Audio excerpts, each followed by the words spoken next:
नमस्कार, आपके साथ मैं हूं सुचेता कुकरेती। आप देख रहे हैं अपना फेवरेट डिबेट शो महाभारत। और महाभारत में बात आज एक बेहद ही संवेदनशील मुद्दे की, एक परिवार की जिसके मुद्दे से पूरा देश अब जुड़ गया है। आज महाभारत में बात करेंगे कि मुआवजे और मेडल पर किसका अधिकार है। पहला अधिकार किसका? सियाचिन में अपने साथियों को बचाने की कोशिश में कैप्टन अंशुमान सिंह वीर गति को प्राप्त हुए।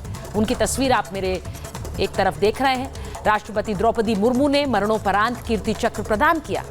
कीर्ति चक्र लेने उनकी मां और पत्नी स्मृति पहुंची थी। पूरे देश की आंखें उस समय नम थी।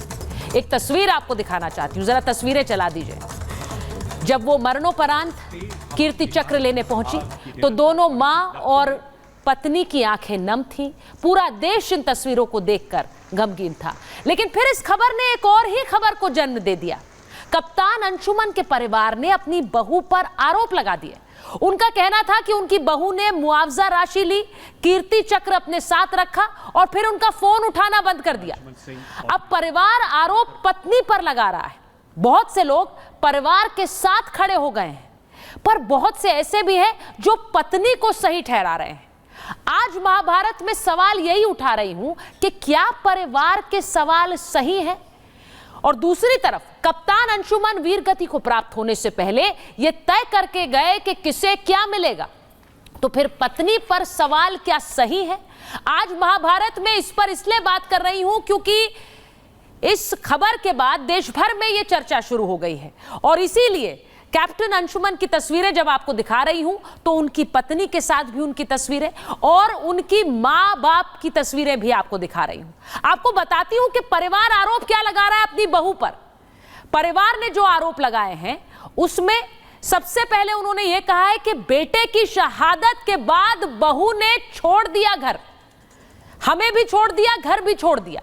सम्मान और अनुग्रह राशि यानी कि जो मुआवजा राशि मिली बेटे के जाने के बाद उसे साथ लेकर चली गई। और उसके बाद बेटे को जो कीर्ति चक्र मिला उसे हमें छूने तक नहीं दिया गया, यानी वहां पर राष्ट्रपति ने दिया और उसके बाद हम उसे हाथ में भी नहीं पकड़ पाए उस कीर्ति चक्र को। परिवार ने यह भी कहा कि बहू ने हमारा फोन उठाना ही बंद कर दिया, यानी किसी तरह का कोई संपर्क हम परिवार के साथ रहा ही नहीं। यह भी कहा कि बहू ने बेटे का जो पता है यानी कि जो सरकारी रिकॉर्ड्स में पता है वो लखनऊ का था, लेकिन उन्होंने उसे उसको बदलकर अपने घर यानी कि अपने मायके गुरदासपुर का पता दे दिया। तो ये परिवार कह रहा है। अब इस पर सीधे सीधे बहू के जवाब का भी हम इंतजार कर रहे हैं, क्योंकि बहू ने अभी तक इस पूरे मामले में, स्मृति की तस्वीर आप देख रहे हैं, वो अभी मीडिया से इस पर बात नहीं कर रही है, लेकिन परिवार खुलकर बात कर रहा है। आज आपको बताऊंगी कि उनका एक पहला रिएक्शन आया, उसमें वो क्या कह रही है वो भी आपको सुनवाऊंगी।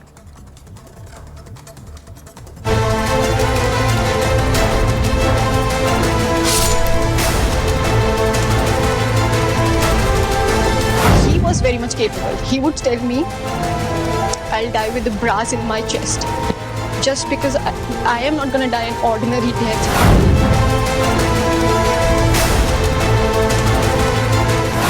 अंशुमान के जाने के बाद एक माँ के दर्जा भी नहीं दे रही है, वो दर्द है। मैं सोची बच्ची है।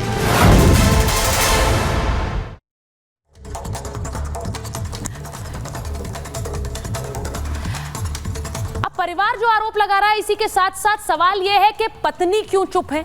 पत्नी स्मृति, कैप्टन अंशुमन की पत्नी क्यों नहीं इस पर बोल रही हैं? क्योंकि मीडिया से वो बात नहीं कर रही है, लेकिन एक अखबार ने दावा किया है कि उनका फोन उठाया और बात की और उन्होंने सिर्फ इतना कहा कि जिसकी जैसी सोच है वो वैसा ही सोचेगा। यानी स्मृति का ये जवाब आया है। अब हमने भी कोशिश की है उनका पक्ष जानने की, क्योंकि किसी भी पूरे मामले की दो पहलू होते हैं, लेकिन स्मृति से हमारी बात नहीं हो पाई है। लेकिन आज इस पूरे मामले में जो सवाल उनकी मां उठा रही है कि मुआवजा राशि और मेडल किसे मिलना चाहिए, इस पर विचार होना चाहिए, आज इस पर भी बात करूंगी। लेकिन स्मृति ने जिस वक्त कीर्ति चक्र मिला उस वक्त क्या कहा था वो भी सुनिए। He was very much capable. He would tell me, I'll die with the brass in my chest, just because I am not gonna die an ordinary death, like nobody would know. Super intelligent guy. So from then on, after just 1 month of meeting, it was a long distance relationship for 8 long years. Let's get married now. So we did.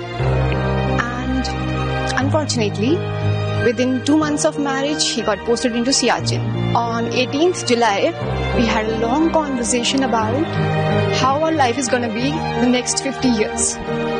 He's gonna build a house. We're gonna have kids and whatnot. 19th morning, I get up, I get a call.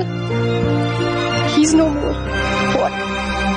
So for first 7-8 hours, we were not ready to accept that anything of such sort has happened. But 7-8 hours, it got confirmed that he's no more. And till date, I'm not coping up. I'm just trying to figure out, maybe it's not true. But now that I've कीर्ति चक्र, तो ये उनकी पत्नी स्मृति का वो बयान है जो कीर्ति चक्र लेने के बाद उनका बयान सामने आया, जिसमें वो बता रही थी कि कैसे वो अंशुमान से मिली, उसके बाद शादी हुई, लेकिन इतनी कम उम्र में उनके पति चले गए और उसके बाद कैप्टन अंशुमान वीरगति को प्राप्त हुए। लेकिन जो बहस एक छिड़ गई है कि मुआवजा राशि जो कीर्ति चक्र है वो परिवार के पास रहे या पत्नी के पास रहे, क्योंकि परिवार कह रहा है कि पत्नी तो सब लेकर चल दी है। आज इस पर बात करूंगी, हमारे साथ कैप्टन अंशुमान के माता पिता सीधे जुड़ेंगे। एक रिपोर्ट पहले देख लीजिए। अंशुमन सिंह ऑपरेशन मेघदूत के अंतर्गत सियाचिन ग्लेशियर में चिकित्सा अधिकारी के रूप में तैनात थे। शहीद कैप्टन अंशुमन सिंह को जब राष्ट्रपति द्रौपदी मुर्मू ने मरणोपरांत कीर्ति चक्र से नवाजा तो ये तस्वीरें देखकर सभी की आंखें नम हो गई। कीर्ति चक्र लेने के लिए शहीद अंशुमन की मां और उनकी पत्नी पहुंची थी। राष्ट्रपति भवन में दोनों का हौसला काफी मजबूत दिखा। सोशल मीडिया पर कुछ दिनों से शहीद अंशुमन सिंह की पत्नी को काफी सराहा जा रहा था, लेकिन अब ये पूरी कहानी ही पलट गई है। शहीद अंशुमन की मां मंजू सिंह ने अपनी बहू स्मृति पर कई गंभीर आरोप लगा दिए। मंजू सिंह के इन आरोपों ने सभी को हैरान कर दिया है। इतनी अच्छी, इतनी बॉन्डिंग, इतना प्यार, अंशुमान के जैसे उतना ही प्यार करना, और सडनली अंशुमान के जाने के बाद एक माँ के दर्जा भी नहीं दे रही है, वो दर्द है। अंशुमन की मां मंजू सिंह यही नहीं रुकी, उन्होंने शहीद को मिलने वाले मुआवजे के नियमों में बदलाव की मांग कर दी है। उनका कहना है कि बहुएं सम्मान और अनुग्रह राशि लेकर भाग जाती हैं, इसीलिए शहीद को मिलने वाले मुआवजे के नियमों में बदलाव होना चाहिए। मैं जब जानी कि सामान भी एक झोले में रख के गई, तब भी मैं इस चीज़ को मैं इग्नोर की, क्योंकि मैं सोची बच्ची है, उसको लगा होगा कि अभी यहाँ रहेंगे कि नहीं रहेंगे, पर वो सोच समझ के, क्योंकि उसकी माँ उसके साथ थी।